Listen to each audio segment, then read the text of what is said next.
Welcome to the Slop Farm. Enjoy the video. You start by preparing the tablet.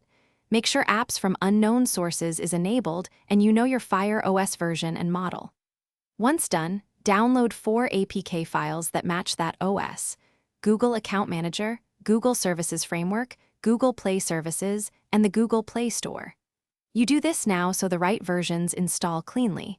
Make sure downloads finish before installing. You're skipping general setup and moving directly into action to avoid version mismatches that break the install. You'll install the APKs in a strict sequence to satisfy dependencies.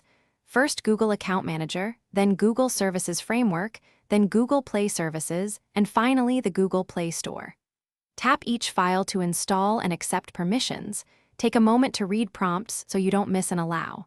Once installed, make sure there are no errors before proceeding.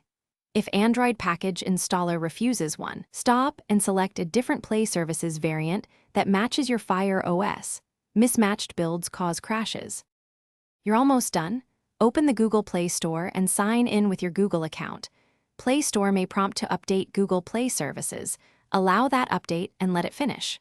Once complete, reboot the tablet to finalize system registrations. If the Play Store won't open or crashes, clear app data for Google Play Services and Play Store, then reboot. If that fails, reinstall the correct APK versions for your Fire OS. Mismatched APKs are the most common reason installs break. Thanks for watching. Consider subscribing if we helped you today.